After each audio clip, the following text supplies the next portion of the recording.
தம் கிருபை பெரிதல்லோ என் ஜீவனிலும் அதே இம்மட்டும் காத்ததுவே இன்னும் தேவை கிருபை தாருமே இன்னும் தேவை கிருபை தாருமே. ஆண்டவரும் அருமை இரட்சகருமாகிய இயேசு கிறிஸ்துவின் ஈடு இணையற்ற நாமத்தில் சேனைகளின் கர்த்தர் ஊழியத்தின் மூலம் 28/8/2025 இந்த நாள் உங்களுக்கும் உங்கள் சந்ததிகளுக்கும் ஆசீர்வாதத்தின் நாளாக அமையப் போகிறது என்று மனதார வாழ்த்துகின்றேன். இன்று நாம் அறியவிருக்கும் கிருபையின் வார்த்தைகள் ஏசாயா 60:22.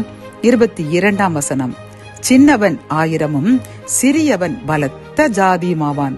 கர்த்தராகிய நான் ஏற்ற காலத்தில் இதை தீவிரமாய் நடப்பிப்பேன்.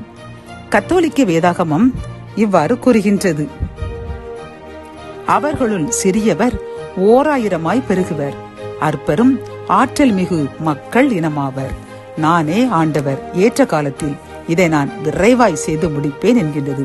பிரியமான என் சகோதர சகோதரிகளே, இந்த செய்தியை கேட்டுக்கொண்டிருக்கின்ற நம்மை பார்த்து கர்த்தர் கூறுகின்றார், நாம் சின்னவர்களாக, சிறியவர்களாக, திறமையற்றவர்களாக, அற்பமான ஜனமாக, மக்களாக எண்ணப்பட்டு நிந்திக்கப்பட்டு அவமானத்திற்கு உள்ளாகி உள்ளோம் என்று நீங்கள் கலங்கி இருக்கின்றீர்கள் அல்லவா?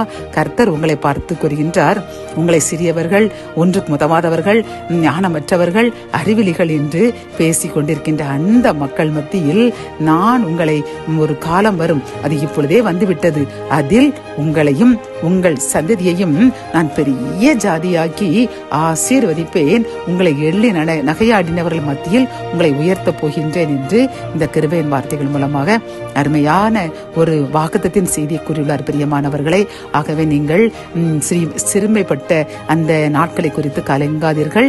நீங்கள் சிறுமைப்பட்ட அந்த இடத்தில் அந்த மக்கள் மத்தியில் கர்த்தர் உங்களை 1000 மடங்கு ஆசீர்வதித்து உங்களை சிறுமைப்படுத்தினவர்களை உங்கள் காலடியில் வர வைக்கப் போகின்றேன் என்று கூறுகின்றார். ஆகவே நம்பிக்கையுடன் காத்திருங்கள், கர்த்தர் பெரிய காரியத்தை செய்ய போகின்றார்.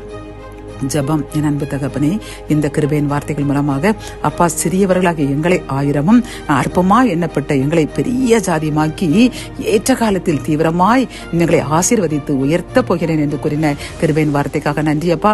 நாங்கள் எங்கள் சிறுமையையும் எங்களுடைய எள்ளி நகையாடின அந்த சொற்களையும் நாங்கள் இனி மனதில் வைக்க மாட்டோம். காரணம், நீர் எங்களை ஆசீர்வதிக்க போகின்றேன், உயர்த்த போகின்றேன் என்ற கிருபையின் வார்த்தையை நம்பி நாங்கள் காத்திருக்கின்றோம்.